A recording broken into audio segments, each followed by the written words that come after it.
Social media, that absolute cesspit. What if I told you there is something much worse? Work-related social media. I know, I can hear you shiver already. But hear me out. I think they are like the sewer system, running beneath our feet. Extremely useful, but you will agree with me, it is a cesspit nonetheless. Wallowing in its own self-importance, its profound boast, and its herd mentality. Tough time never lasts. Only tough people last.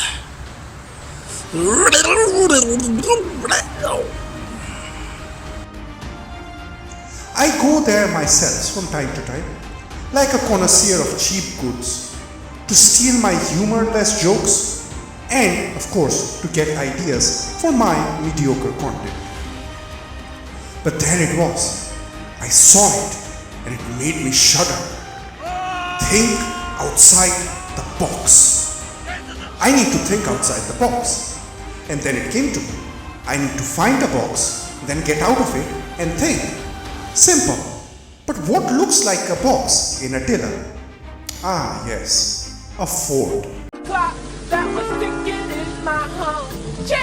Ladies and gentlemen, we got him. Welcome to our first fort fight of the series, where we are playing as the Eastern Roman Empire, declaring war on everyone, never accepting peace and not suffering any defeats or raising any of our core territories. Yes, that is a mouthful to say, because I am the only person in the English-speaking world doing so. Only other person is Russian Total War Cat. Check him out, and if possible, consider buying me a coffee. The Roman fort comes with 6 entrances, 6 towers and 4 obstacles. As forts go, this type is the best available for any faction. Now that we know the fort, let us go meet those who live in them. The imperial army of Legio III Cyrenaica, supported by our tiny garrison running out to support our beleaguered army. Beleaguered they are not, abandoned they are not. The Tanukids have fallen into our carefully laid out trap. Yeah, boy. They approach from 2 directions. However, they have broken the topmost military maxim: march divided but fight united. There shall be slight offset between these 2 armies, which we plan to utilize to maximum effect. With 6 entrances and 4 initial infantry units, we cannot possibly hold them all. So we will think outside the box. We shall abandon the fort and run out and take positions outside. Wait. So this guy builds a fort and then runs out and abandons it. Why are you watching this? Well, 1, you like it, 2, you love it, but 3, you can't get enough of it. Before we proceed, I must warn you that 3 units of the enemy shall require our total attention. The Tanukid ambushers and Badia skirmishers. Both will simply walk through your armies as if they were thin air. But the Tanukids do not bring enough of them to win. The first army shall see their overwhelming advantage over our intrepid heroes and charge at us before joining with their sister army. We shall not challenge them at this point, except donate a few fire arrows to their cavalry. They shall be uncomfortable inside the fort. The 6 towers, the obstacles, the dryness of the air, and my humor shall encourage them to come out to our prepared positions. Once engaged, we shall act quickly to kill off their king. Our garrison cavalry shall join in this holy slaughter and ensure we win this first mini battle before the sister army joins the fray. As soon as their general is killed, we shall immediately go to whistling shot and encourage their forces to start using their legs in the reverse direction. Our cavalry shall give chase, the motto being, "We've gotta catch 'em all."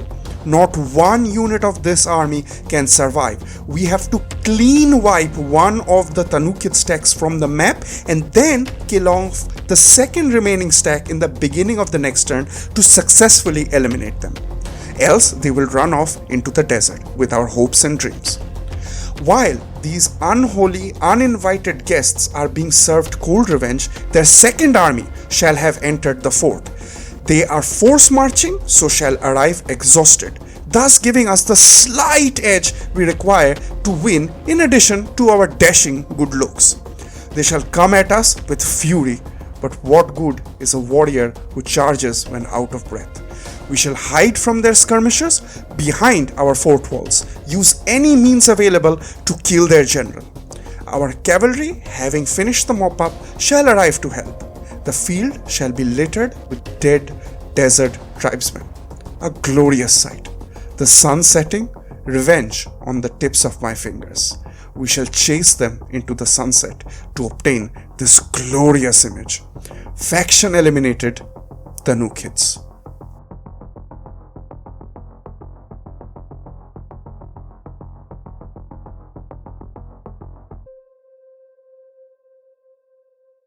Ladies and gentlemen, lovers of war, traders of great renown, I, the Strategic Indian, bid you welcome to my channel, where our motto is think, practice thinking.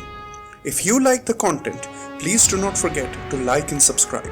Also, leave a comment, which will greatly help with the almighty YouTube algorithm. Wars are expensive. Total wars are totally expensive. Therefore, if you would like to, then you can support my armies and cities via coffee or directly through PayPal. Links are in the description below. Other than a one-time donation, those entering the monthly membership tiers can have my heaven shaker armies named after themselves and watch with pride as they blaze their way to glory. For the city builder in you, whole cities can be named after you, which will last the test of time herself. Thanks in advance for any and all support. Now, on with the show. Let's go. Let's eliminate the new kids. We ended the turn. The way is that we make a nice trap for them, in which we move Legio III, the Cyrenaica, all the way from its starting position to fortify right outside of Emesa. And in the first turn itself, we are going to train 2 Limitani border guards because we don't have competencies yet. We are research poor, boys. We are research poor. And then we are going to ask them to train 3 more, and that immediately triggers the Tanukids to come in to our trap. There we go. We have fortified in such a position that the garrison of Emesa, that tiny little garrison, is going to come and help us. You need those people. You really need them. So make sure you check that you are within the reinforcement range of Emesa city. Else you're going to have a bad time. Right, so we put down the deployables as we discussed. Of course, make sure that you never run your forces through deployables because they can get hurt if they are, say, pike stuck onto the ground, as we have in entry points 1 and 2 or 1 and 5, something like that. Then your horses, if they're moving at full speed, then they die to spikes stuck on the ground.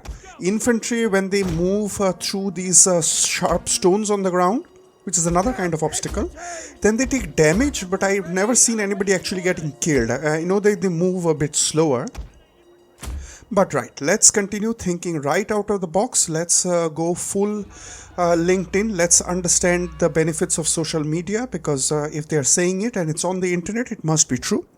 So thinking outside the box is a great option. Let's go ahead and explore that. So we are thinking outside the box because the fort is the box and we have left it. We are now thinking outside the box. The walls of the fort are no longer constricting our visions and making us better team players and better motivated LinkedIn, man. LinkedIn. There are very few things in life which can really make me angry. And at this point it's LinkedIn. LinkedIn pisses me off. So as you can hear it, I'm not a fan of LinkedIn. As you can hear it in my voice. Right, let's get into stationary testudos. We have kept our competencies on the side where I expect their lancers to come in, because these Mavia's lancers, those will really knock my Who are these? Cohorts? Cohorts, yeah, cohorts. So sword infantry, Roman sword infantry cannot take charges very well. The comitatensis takes them the best, but it can't fight as well as the cohorts. So that's the trade-off.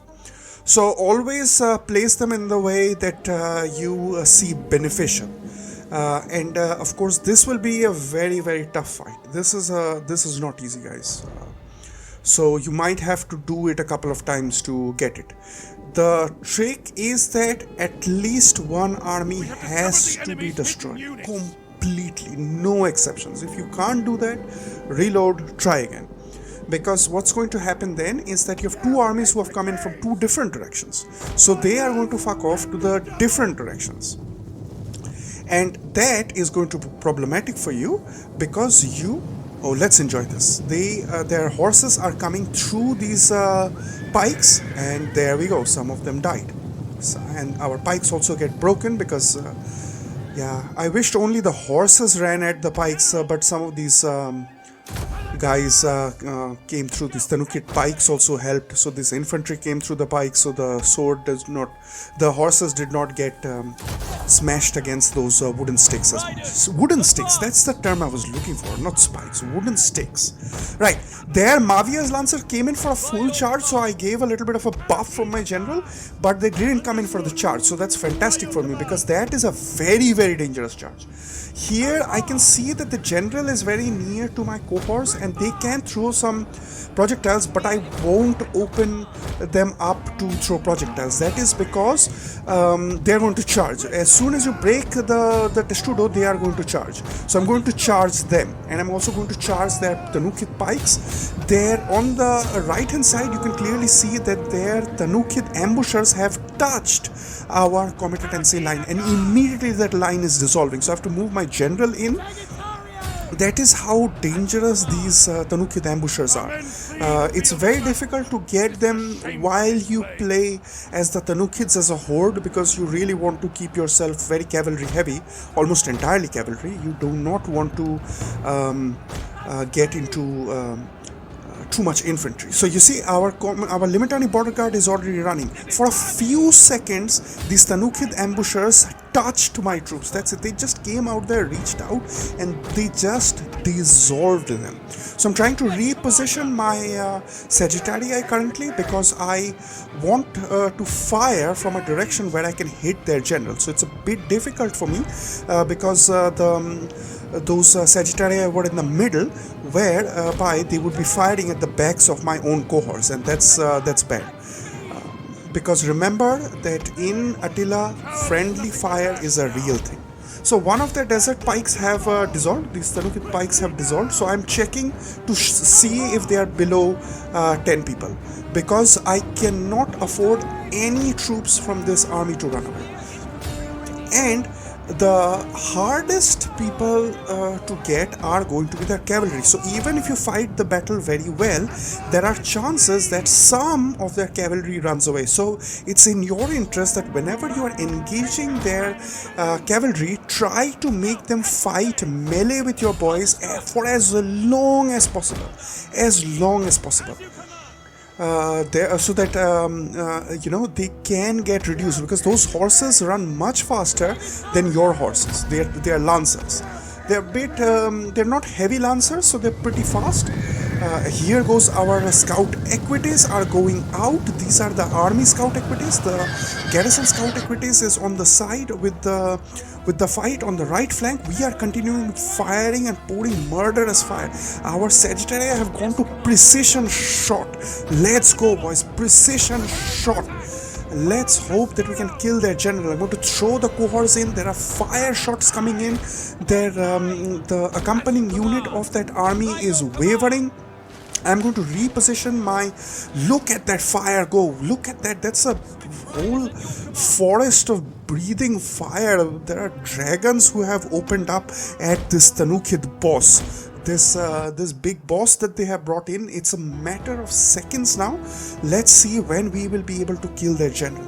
Of course, I didn't chase that cavalry unit which ran away. There, we got the general. We got the general. Now, first army will begin to collapse. So we're going to now swing around. Let's try to kill off as many as we can.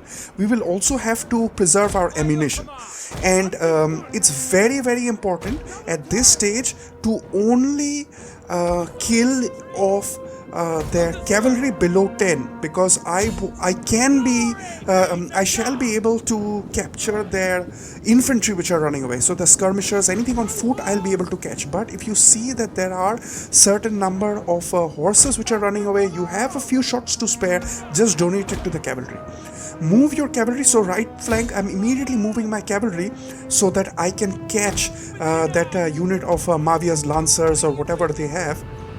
These dune lancers, very dangerous troops. They can even like when the AI plays with them, then they can even stand up to melee cavalry. So that is actually not how the game works, but in legendary you really get a very terrible hand. In that, lancer cavalry actually outperform melee cavalry.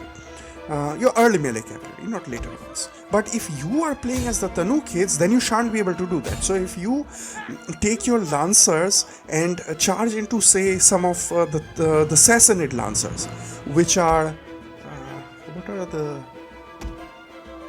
they have a lot of lancers. They have 4 or 5 different lancers. We're going to see all those people in the future, but okay, we will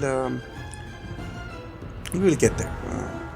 So right now I'm keeping an eye on that Mavia's lancer which is running away. So I will have to move my cavalry around because he's moving towards army group 2 which is coming in. So I shan't be able to really go in that direction to catch up. So I will try to turn around and get them. So the unit which they have left now are Tanukid, the rebellion militia, which is the worst unit in the game. And that's not my memeing it or making fun of them or insulting them. They really are the worst unit of the game. Hands down, hands down. They're essentially a free unit. You don't pay for upkeep and you don't pay for cost of that unit. So I'm not going to fire my archers at this terrible unit because it makes no sense. Our garrison troops are moving in, so they have made a long walk and a long run. So you make sure that they are actually rested up. If not, then they'll be exhausted, and that's no good. I'm going to right now move one of my scout equities to the center of the fort so that I can go ahead and recapture that point. Because if I recapture that, I get +3 morale. Else the enemy gets robs me of that pleasure. So I am going to try to outmaneuver this this rebellion militia or whatever this nonsense unit is. And I'm going to try to hammer an anvil.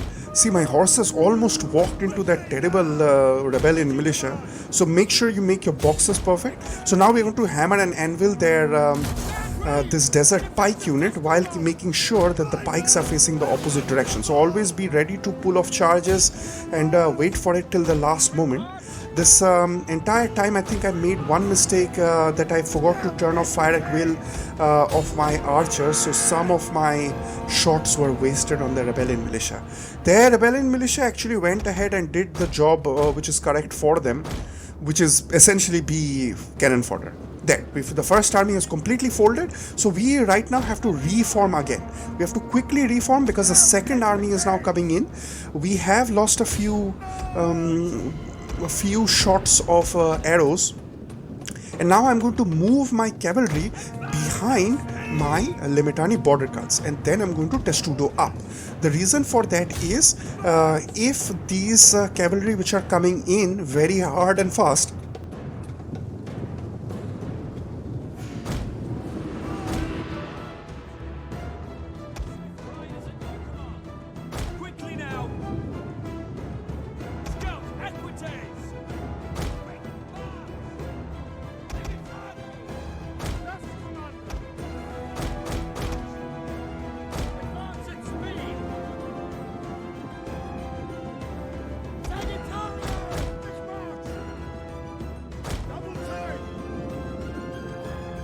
because I don't need to hold two places because they're coming from one direction only. I'm going to send my horses out to capture whoever is running away. And now I'm going to move my lines to the place where they can be in front and get the benefit of this single lone tower that we have. There are 2 towers which are still standing. One of them is almost captured. Excuse me. And we have got this other tower, which is in the far end, which is still not captured by the enemy. But we shall be. Let's start firing with our archers. A little bit of rearrangement is going on, and I think this is a bit of bad gameplay on my part, in that I should have not gone to precision shot yet, because they are still not sure where they are. But yeah, there's too many things going on. Make sure you do the mop up, guys. We really have to do the mop up. I'm keeping one horse more or less close to the fort, but I see an opportunity that 2 of those archers are still outside the fort and there's nobody guarding them. So that's a golden opportunity that I really have to go ahead and get. Else, yeah, those guys, those archers, if they can get inside the fort, then they can give me a bad time. Let's see how far we can do, because they still have a lot of cavalry which can start chasing our cavalry, and our cavalry has a whole entire different function at this point, in that they have to do the mop up. This is free time that you have, where you have to donate all of these projectiles, preferably at that general, but I can't see where that general is because it doesn't have that star over his head. I'm also frantically moving my archers and my cohorts in such a manner that they can support each other. So if my cohorts if my archers are about to get chased and charged, then they can run behind these cohorts. One of my cohorts also has their projectiles intact, so I finally found their general. So right now I'm firing fire shot. This is exactly when the precision shot would have worked, because their general is moving in a kind of a goofy way, because they're trying to find a nice way to charge. But I have Limitani border guards who are in Testudo. Everybody is in Testudo. General is nearby to buff, and we are just pouring fire. I would have loved to fire with the precision shot at this point, but I guess we can't do anything. Can't have everything. I'm going to move one of my cohorts forward so that I am able to go ahead and make sure that I can capture, so that my cohorts can donate their projectiles. Our fire is continuing on their general, who is having a very miserable time, and that gives me a lot of sunshine and a lot of joy. That's fantastic. I'm going to move my cohorts far more forward. Right now, their archers have started to fire. And that's the Badia skirmishers. Badia skirmishers are coming in, right flank. Badia skirmishers are very, very dangerous units. They can easily kill 300-400 people in your army. Even if they are in stationary Testudo, even if they are well armored, Badia skirmishers I really, really detest. You saw how clear our prognosis was, that we did say that yes, the Tanukid ambushers are going to give us a hard time, and they did. But luckily, unlike the Gothic warband, they didn't bring enough of these units. If they did bring a bunch of Badia skirmishers and a bunch of Tanukid ambushers, we would have a terrible time. Our horses are flying at the back. That's a very nice peaceful sight, but at this point I am desperately trying to fight and try to kill off their general. And now the issue, of course, is that they're staying out of range. He's going into the fort, staying very clear away and trying his best to essentially make sure that we are able to get less of these shots off. Some units if the first army, some units run away, then you have to capture every soldier of the second army. It's one or the other, because one army can only move in one direction, and they attack from 2 different directions. So if you try to, if you have both of these stacks intact at the end of the fight, and you try to kill them, they are just going to, in one fight, because they are weak, they will move backward. And then you will be able to destroy one stack, but the other stack will get away. It will go into the sunset where you can't get at them. And if that happens, then you basically have the Tanukids who are going to withdraw. and if they withdraw, then yeah, good luck, because yeah, you're never going to see those guys ever again. And worst thing of them all is that they can now go ahead and train a bunch of units and come and fire and fight you in a place of time of your choosing, which if you are trying to defend the entire map and also do it without losing, then it's not going to be possible. You shan't be able to do it. I'm carefully moving my cohorts while keeping the mouse on the stationary testudo button, because if those guys, oh, this is advantageous, they are firing over the heads of their general, and our so they will be hitting some of their own boys from the back. Meanwhile, our cohort has opened fire, so their cruel javelins are on the way. Let's enjoy this. I cannot go into the cinematic mode because yeah, they can charge at us at any moment. Our archers are firing. I'm focusing in on their general because you only get one notification if the general is killed, only once, and we have done that. We've already killed one of the general. So the second general, the way to do it is that you have to actually go ahead and look, because if you try to look at the morale, then it might show that, oh, general is dead, but it could be the other general which is dead, which gives you moral debuff. So the Badia skirmishers are now beginning to fire, which concerns me greatly, because that unit can dissolve this entire army right here, right now. Our Sagittaria are running out of ammo, and that is because yeah, we wasted a little bit, one or two shots on that stupid mercenary, whatever, what was that? That rebellion militia nonsense. Now I'm going to move my archers to a place which is going to invite the Badia skirmishers to open fire on them, because given the fact that my Sagittaria are done firing, they're completely useless. Every other unit on the battlefield right now has a purpose except my Sagittaria. So I move them forward, hoping that either I trigger the skirmish mode of the Badia skirmishers and they run backward, further away from my beautiful boys, or they get attracted to fire on my Sagittaria. But if they fire, they are a skirmisher unit, so they can only throw the javelins not in an arch, in a parabola parallel to the ground, and we have this fence in between. So the first shot that I made with this channel was how to save yourself from skirmishers, from javelins. So here, for example, that is the trick that I'm trying to do. Now I'm going to go ahead and attack their general, because enough is enough. I'm bringing my horses back. Their general is charging, because as soon as you break this what do you call the stationary testudo, they will charge. The reason I do this is very clear. One, they have only one entry point in which they can come from.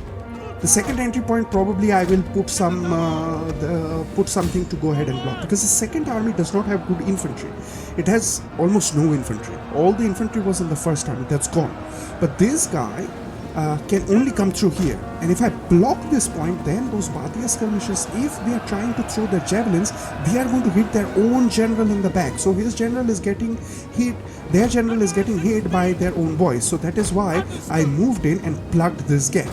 Actually, at this point, what I would want is more people to come near this point. They are not doing that, so I will have to make sure that as soon as that general dissolves, which he did right now, so general is running away, I need to get out. I need to leave and get behind this fence ASAP. This fort wall has to be my sanctuary.